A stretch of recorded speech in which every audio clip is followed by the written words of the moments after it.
Okay, we're getting ready to start building the center deck, the rudders, the tillers and everything, so we need more room here in our shop. We're going to move this hull out under the tent with the other hull. Since I'm concerned that we don't have any paint on these things right now and the UV can eat up the epoxy. This is Florida, so the UV is pretty strong down here. We're going to put bottom paint on, so that involves finding the designed waterline, and we're choosing for the boat weight, the loading of the boat weight to be 1,600 pounds, this is according to Wharram's drawings.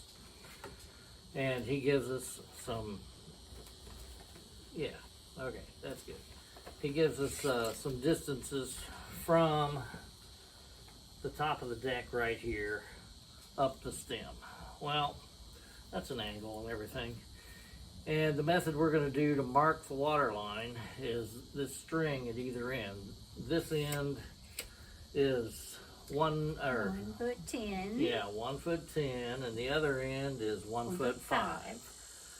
So you got a string that runs end to end. I'm sure a lot of you have seen this before, but anybody that hasn't, this may be something new. Anyhow, you measure from here to the floor to the top of the deck, and then you come up another 1 foot 10, which is approximately where the string is right there. And we did the same thing down on the other end and came up with the 1 foot 5 and we marked it off just like we did here. So what you're going to do is, the first thing I want to do is mark where the line, and you keep the line straight, not touching the hull. And you move these around as you're positioning the hull.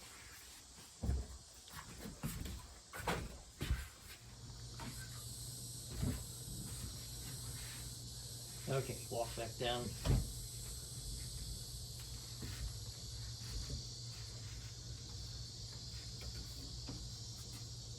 Am I touching? Nope. But you need to go, you want this further down this way, right? Yeah. Now you're touching.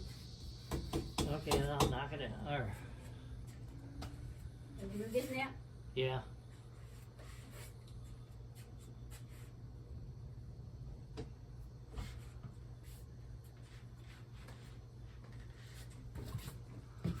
It's a slow process, and we'll hit it with a batten afterwards because I know we're not going to have it exactly perfect.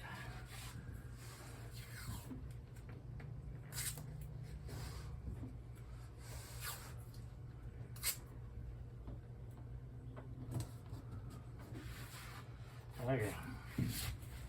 And we'll pick up here in a minute after we get a few more on. We're measuring the water line here. We've gone through, we used a string to get us in the rough territory where it was supposed to be, and then we used a really bad laser. Laser level? Laser level type device. And then we ran a batten across it, scratched it on the hull here. And then I've marked some some places here where we're measuring down. We've got just a square on this side of the hull. On that side of the hull, which is marked. Yeah, to the line. And then she's given me the measurements from this point that I marked up here, and she's got a level on there so she can tell that it's perpendicular to the ground. So that one right there, go for it.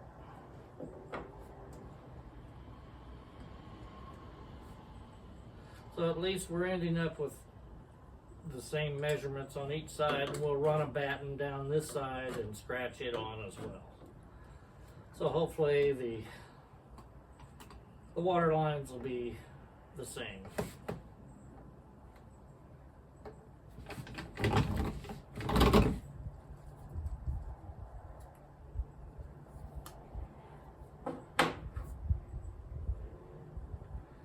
And we're 19 and a half. 19 and a half. Got her marked. Got her marked.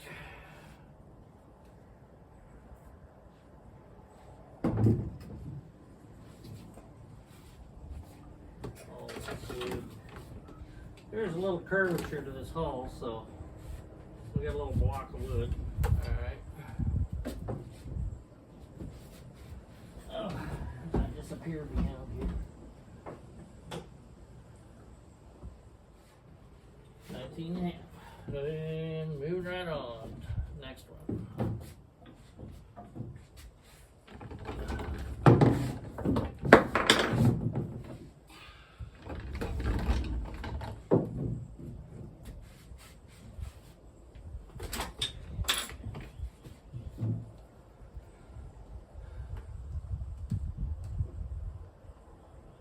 I may have to get a longer ruler. Hey, yeah. Okay, go. You need.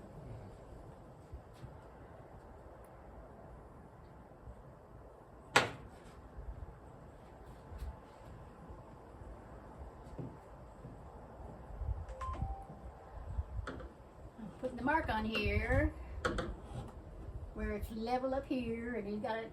To the mark up here on the top. Yeah, to mark up there, and then I have to read it down here what the measurement is. It is. Ooh, 21. Just a little shy of an eighth. So we went. Shy eighths. 21 and eighths. Just 21 and eighths. Alright. Wait for me. I'm waiting. Wait for Granny.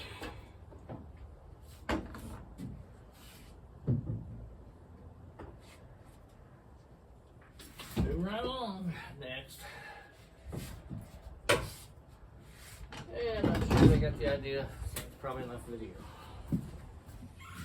Okay, this is alternate plan B. We upgraded to a tool here that'll give us a little Reach all the more way down here. reach. Yeah, because the carpenter square ran out of Numbers. numbers. It was longer. Okay, your turn. Get this little bubble in the level spot. So I need my stuff.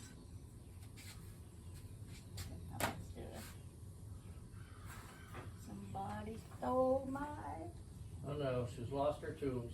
Oh, there it is down on the right.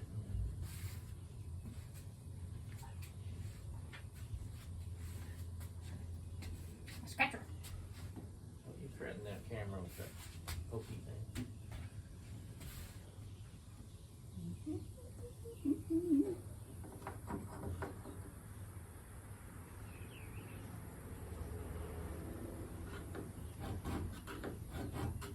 Mark it there at that location, and then I have to decide what the measurement is. It's not a true measurement, but It's a real measurement, yeah. 38 and 5/8 inches. 38, 38, 5/8. Turn on the light so you can see, Rex. That's the whole point of having it.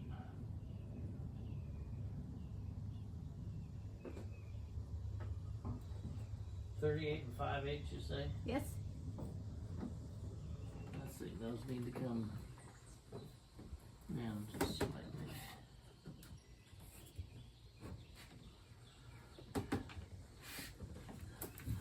I gotta look.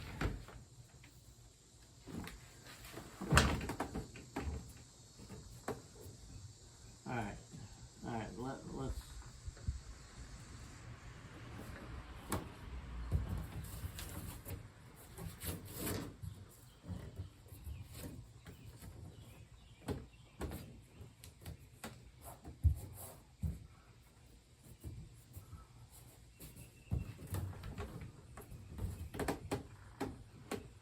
You happy? You're happy. You're happy, right? Mm-hmm.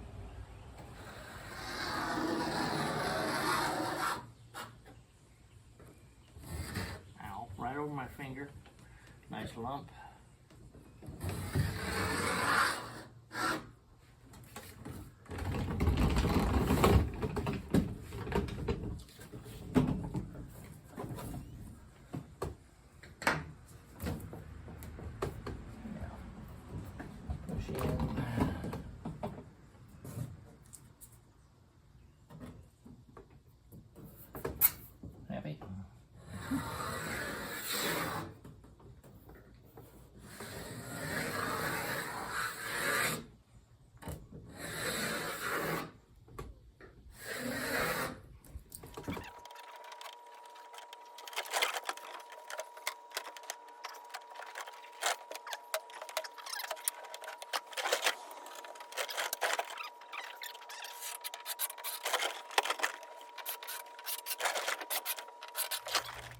Okay, when you're mixing your fairing compound, let's open this up too. Open that. Yeah, they tell you to mix equal parts. And they're talking about by volume, yes, not by weight. Because here's a brand new part A,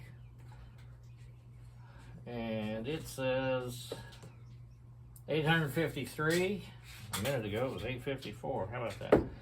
And this one says 754. There's 100 grams difference between the two containers. Now, as soon as I get the others back here, we will measure them. Let's see, part A. That's interesting. 816 grams. And 760.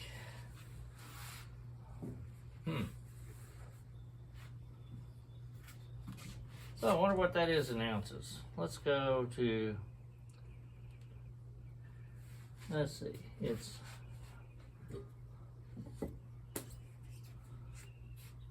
1 pound, 12.8 ounces.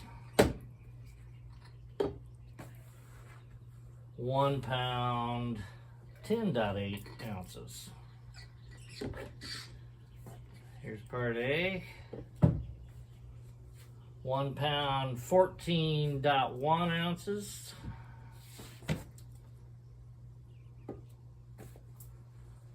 One pound, 10.6 ounces. Okay, well, obviously it's not that big of a concern. As long as it looks right, it's right. That's what I'm told.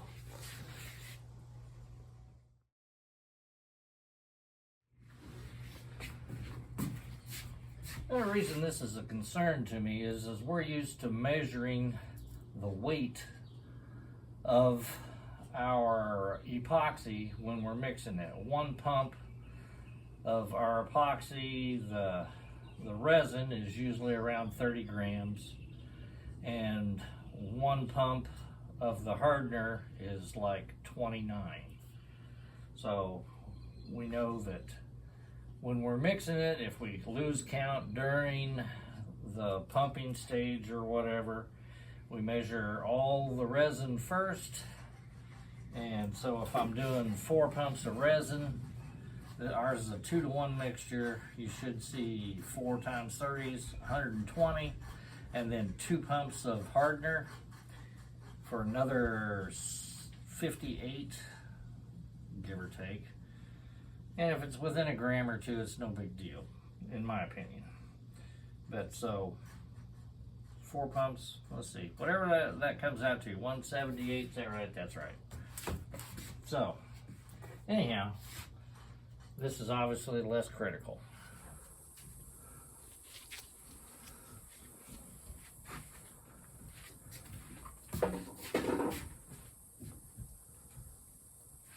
So anyhow, I gave up on the idea of doing a ratio as far as seeing how these are as close together as what they are. So I guess I'll go with a glob of this that looks about like that. Something else to stir up with. Yeah. Got some spatula, liver things. One of the smaller, of the wider.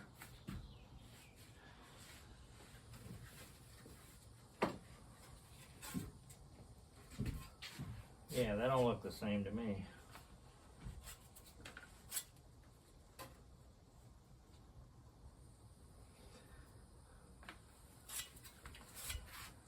I always have wondered about this, as I like to be more precise than that with my epoxy. But this is just the way they do it with this stuff. Also, don't mix your tools up because it will harden. And you don't want that, because this stuff is not cheap.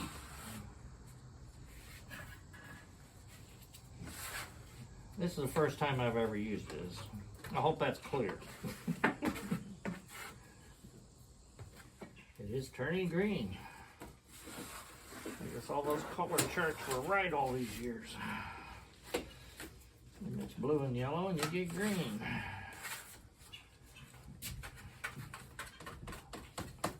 Of course, I will defer to people that actually know that. I'm just making it up.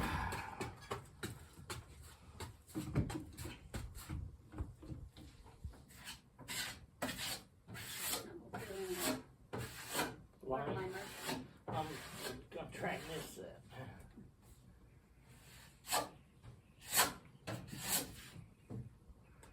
So I'm going to try it and see how it'll be successful.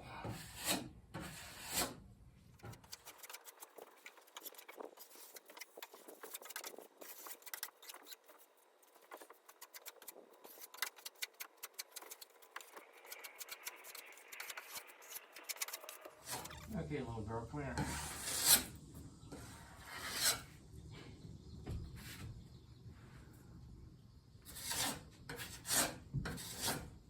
Why don't you just take a little bite of it like that, put it in there, and then, and obviously didn't fill.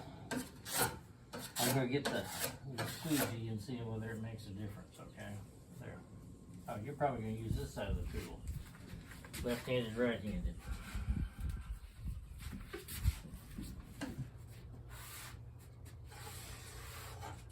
And we're going to do this batch, and then we're going to let it harden up and sand it tomorrow.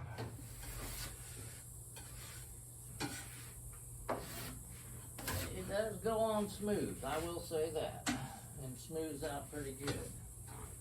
But, like I said, this is just a small test. We'll see. I think it'll be good. But, we'll see.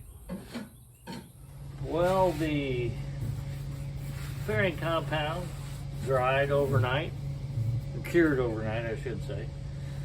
I know we're going to end up seeing how I've gotten the wrong order here and should have put the fairing compound on or primer paint or whatever before I started marking the waterline, but we didn't have it at that time and I got carried away. In any case, I'm going to try see how it sands now, and we'll see how the test goes. I'm sure thousands of people have used it before. It'll probably be just fine.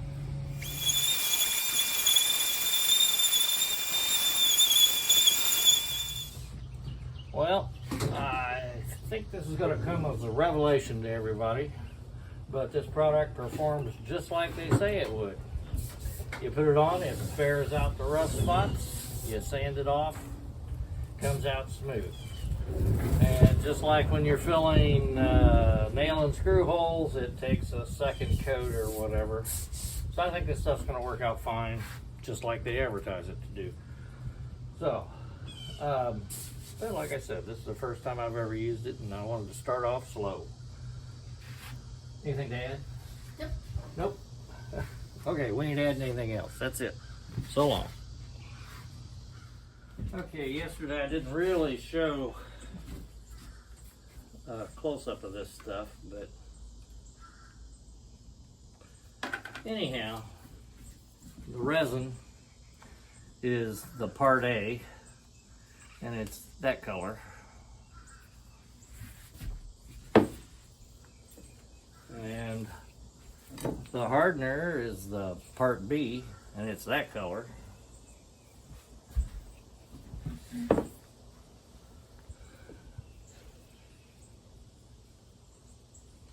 And I'm still, I guess it'd help if I had two of them that were the same size, you know. I don't, do I have another putty knife over there that's like that one? Probably not. Not that I know of. Oh well.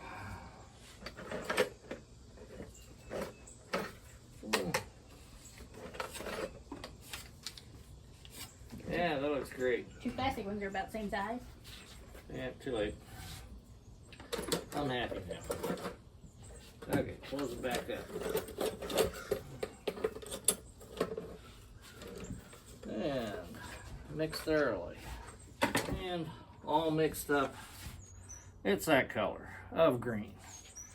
At this point, I'd recommend that all your friends that have had drywall experiencing, taping seams, be a good day to invite them over to help you with fairing out the hull. Okay, I just smeared this on with a spatula. And now I'm going to use the wide drywall type tool. One little hint that I'll give you, round off like this edge here and this edge here so you don't leave as many lines in the epoxy fairing compound.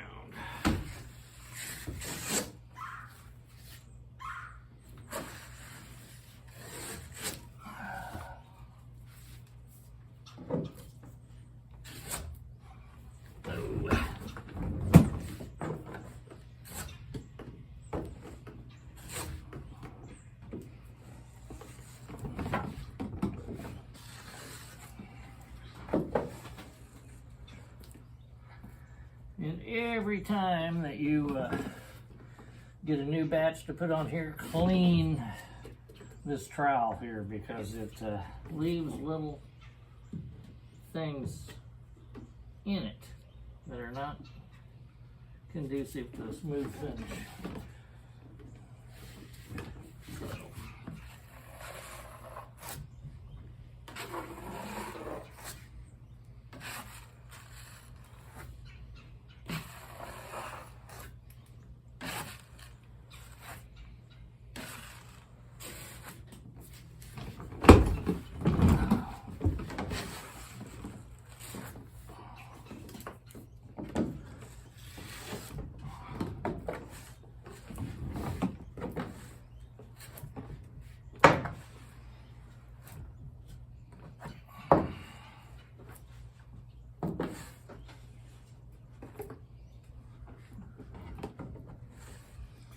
And you're going to sand this. It does seem like it does look like it's filling in a lot of little things that you really notice when the hull's shiny. Let's hope it ends up that way when we sand it. I'm pretty sure it will.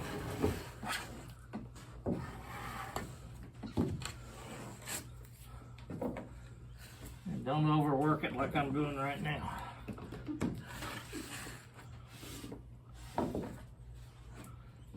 Just can't get that little dry spot out of it.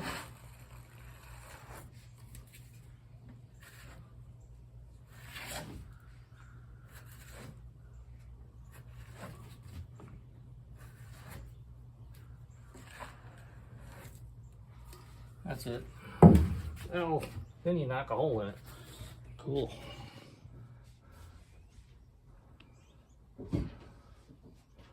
Well, it's definitely green. We used up the full 2 quart of part A and part B. That's 1 quart for part A and part B each. And we'll see how it sands tomorrow. But overall, I'm pleased. It went on real well. I don't see any pinholes like we get with using 407 or 410 mixing powders with the epoxy.